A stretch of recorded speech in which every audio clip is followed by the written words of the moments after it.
آپ نے ثابت کرنا چاہا ابو بکر عمر کی ایمان، اس کے برعکس آپ کے پاس کچھ بھی نہیں ہے. اب ہم نے جو حجج لے کے آئے تھے آج ہمارے پروگرام میں، اگر اس کے کچھ ردود ہیں تو فرمائیے. آپ نے کچھ ذکر کیا تو ضمن میری بات ہم نے آپ کو کوڈ کر دی. اب آتے ہیں اصل موضوع کی طرف مختصر انداز کے اندر، کیونکہ آپ جو ہے یہ الزام آپ بہتان وہ حضرت ابو بکر صدیق نے باغ فتح کو غصب کر لیا اور ان کو آپ یہ تاثر دینے کی کوشش کرتے ہیں کہ باغ فتح جو ہے حضرت فاطمہ الزہرا سلام اللہ علیہ کا حق تھا، مگر ایسا نہیں ہے. ہمارے آج کا موضوع جو ہے نا، آج کا جو موضوع تھا ابو بکر کی خلافت اور عمر کی خلافت کے موضوع پہ ہم نے آپ کو بہت ساری احادیث دکھا دی کہ کیسے رسول اللہ صلی اللہ علیہ وسلم نے ان کی خلافت و امامت کو باطل کیا. اگر اس پہ کوئی رد ہے تو ذکر کریں، پھر فتح پہ چلتے ہیں. ارشد بھائی پھنس گئے نہیں پسے، آپ کی آواز نہیں آ رہی تو میں دوسرا کال لے لیتا ہوں. بھیا السلام علیکم. وعلیکم السلام. جی سر، کون کال کر رہے ہیں بھائی؟ عیسیٰ ابدالی بات کر رہا ہوں. عیسیٰ ابدالی؟ جی حسن ابدال سے؟ نہیں راولپنڈی سے. جی سر، کیا حال چال ہے؟ حکم کیا ہے؟ حکم یہ ہے کہ یہ ایک روایت ہے جو کیا نام ہے الفروع کافی میں اور تہذیب الاحکام الاستبصار میں، جس سے یہ رزلٹ نکلتا ہے کہ مولا علیہ السلام نے جو اپنی بیٹی ہے ام کلثوم ان کا نکاح حضرت عمر سے کیا تھا. اس کے برعکس آپ نے ایک روایت پیش کی تھی الحراج والجرائی سے، جنی والا واقعہ جو پیش کیا تھا آپ نے. اس کی سند میں دو راوی محمد بن حمیہ اور محمد بن مسعودہ مجہول راوی ہیں. اس کے علاوہ اپنے الفروع من الکافی سے دو روایتیں پیش کی تھی. ان سند میں ہشام بن سالم ایک راوی ہے جس کے بارے میں امام رضا علیہ السلام نے فرمایا کہ تم اس کا عقیدہ اختیار نہ کرو. تینوں روایتیں آپ نے اس کی رسول کافی روایت سپورٹ میں. جی سر، یہی کہہ رہا تھا. اور یہ جو روات ہے نا مشائخ اجازہ ہیں، مشائخ اجازہ کے لیے ضروری نہیں ہے کہ ان کی معرفت بھی ہو، جہالت ان کے لیے مضر نہیں ہوتا. اور اگر کوئی راوی فاسد العقیدہ ہے لیکن وہ صرف مشائخ اجازہ میں سے، تو اس سے فرق نہیں پڑتا. بلکہ اگر ایک راوی مشائخ اجازہ میں بھی نہیں ہے بلکہ وہ خود راوی ہے، یعنی امام علیہ السلام سے بالمباشر نقل کرتا ہے، فاسد العقیدہ ہے، لیکن جب تک وہ ثقہ ہے تو، اور ہمارے علماء نے اس کی روایت کی تصحیح کی ہے، محدثین نے نہ کہ مجتہدین نے، تو پھر بھی اس کا ضرر نہیں پہنچتا. یہ آپ کو کتاب زید نرسی اصول اربعہ میں سے جو وہاں پہ دکھاتا ہوں کہ امام علیہ السلام نے فرمایا ان لنا اوعیۃ نملأها حکما وعلما وليست لها باهل فما نملأها الا لتنقل الى شيعتنا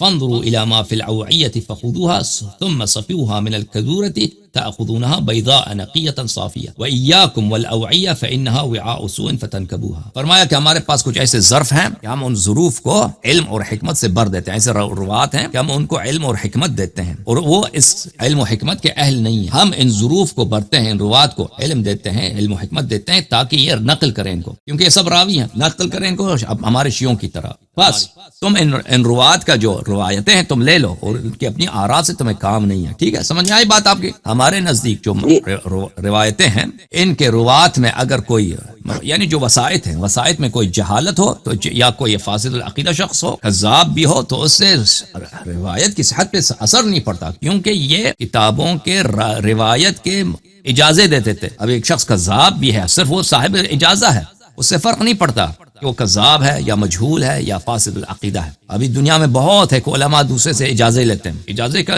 صرف ایک اجازہ ہے، حدیث کا اجازہ اسے لیا ہے. تو یہ اس طرح نہیں ہے کہ ان سے انہوں نے سمع کیا ہے تاکہ اگر وہ کذاب ہے یا فاسد العقیدہ ہے یا اس کا حافظہ صحیح نہیں ہے تو اس سے اس کی روایت کی صحت پہ اثر پڑے. سمجھ میں آئی بات؟ یہ روایت کی صحت پہ اثر کس طرح پڑتا ہے؟ نہیں پڑتا نا، عرض کر رہا ہوں کہ نہیں پڑتا. یہ اثر پڑتا کس طرح ہے؟ کس قسم کا راوی ہو تو روایت کمزور ہو جاتی ہے؟ اگر صرف اجازہ، صاحب اجازہ ہو تو کوئی اثر نہیں پڑتا. اگر راوی اگر صاحب اجازہ ہو، اگر راوی اس طرح ہے کہ شیعوں میں سے نہیں ہے اور اس کا کتاب جو ہے، اس کا کتاب جو اس نے لکھا تھا، کیونکہ ہماری جو روایات ہیں مثلا ابھی دیکھیں ابو ہریرہ اس کی کوئی کتاب نہیں ہے، زید بن ارقم کی کوئی کتاب نہیں ہے، زید بن ثابت کی کوئی کتاب نہیں ہے، جو ابو الدرداء ہے اس کی کتاب نہیں، عائشہ کی کوئی کتاب نہیں ہے. لوگوں نے ان سے سنا ہے، پھر ان لوگوں نے جنہوں نے ان سے سنا ہے، دوسرے لوگوں نے ان سے سنا ہے، پھر دوسروں نے ان سے سنا ہے، پھر بعد میں آگے جا کر سنہ 150 کے بعد بعض لوگوں نے کتابیں لکھی. یہ سب ایک دوسرے سے سن کے لے کے نقل کیے نا. اب یہاں پر فرق پڑتا ہے، اگر ایک شخص کذاب ہے، ایک شخص فاسد العقیدہ ہے، ایک شخص فرض کریں کہ وہ جھوٹا ہے، تو وہ اثر پڑتا ہے روایت پہ، چھوڑنا پڑے گا اس روایت کو. لیکن اگر اب عائشہ کی اپنی اگر کوئی کتاب ہے، فرض کریں یہ کتاب عائشہ نے لکھی ہے یا ابو ہریرہ نے لکھی ہے، اب اس کتاب کا اجازہ میں ان سے لے لیتا ہوں. فرض کریں میں ایک شخص کے پاس جاتا ہوں، اس کے پاس اجازے ہیں اس کتاب کے، تو اجازت دے دیتا ہے مجھے، میں نے تجھے اجازت دیا نقل کرو. اب یہ شخص جھوٹا بھی ہے، یہ فاسق بھی ہے، یہ کافر بھی ہے، اس سے کوئی فرق ہی نہیں پڑتا، کیونکہ مجھے پتہ ہے یہ کتاب عائشہ کی کتاب ہے، اس نے خود لکھی ہے. تو ان دونوں باتوں میں بڑا فرق ہے میرے عزیز، ہماری احادیث میں اور آپ کی احادیث میں. ہمارے روات میں اگر جہالت بھی ہو نا، فاسد العقیدہ بھی ہو، کذاب بھی ہو، کیونکہ وہ صرف واسطہ ہے نقل میں، واسطہ ہیں اجازت میں، اس سے فرق نہیں پڑتا حدیث کی صحت پر. ہمارے روات جو ہے مثلا محمد ابن مسلم ہے یا یونس ابن عبد الرحمن ہے، زرار، یہ سب کے سب مصنف ہیں، مصنفین ہیں. ہم لوگوں نے کتابوں سے حدیث نقل کی ہے. وسائط جو نقل کیے جاتے ہیں ان کا اثر نہیں پڑتا حدیث کی صحت پر. اگر کسی شیعہ حدیثی کتاب میں کوئی سنی راوی ہو تو پھر کیا وہ روایت کمزور ہو جائے گی؟ نہیں کمزور نہیں ہو جائے گی. اس طرح کمزور نہیں ہوتی؟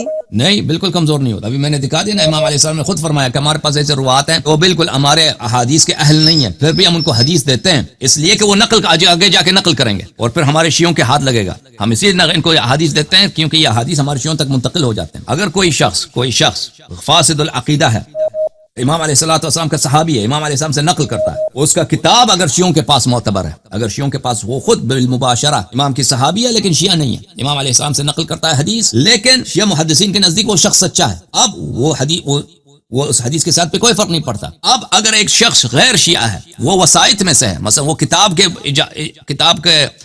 کے لیے صاحب اجازہ ہے، اس سے علماء نے اجازے نقل کیے ہیں، وہ وسائط میں آ جاتا ہے، پھر بھی اس کے حدیث کے ساتھ پہ کوئی فرق نہیں پڑتا. جی، جس سے ہم کتاب کی اجازت لے رہے ہیں وہ بذات شخص خود کذاب ہو، جس سے ہم کتاب کی اجازت لے رہے ہیں، اس طرح کوئی فرق پڑے گا؟ اگر اجازت لے رہے ہیں نہیں، کوئی فرق نہیں پڑتا. ابھی میں فرض کریں، ابھی میں چاہتا ہوں ایک شخص کے پاس میں بخاری نقل کرنا چاہتا ہوں، میں چاہتا ہوں کہ میں خود اپنے واسطے سے بخاری کی حدیث نقل کروں. میں ایک عالم کے پاس چلتا ہوں، فرض کریں مکہ مکرمہ، مدینہ میں یا لاہور میں، کہیں اس کے پاس بہت سارے لوگ اجازت ہے ان کے پاس، مجھے اجازت دے دو بخاری کا، وہ اجازت دے دیتا. اب وہ شخص شرابی بھی ہے، وہ شخص جھوٹا بھی ہے، فرق نہیں پڑتا.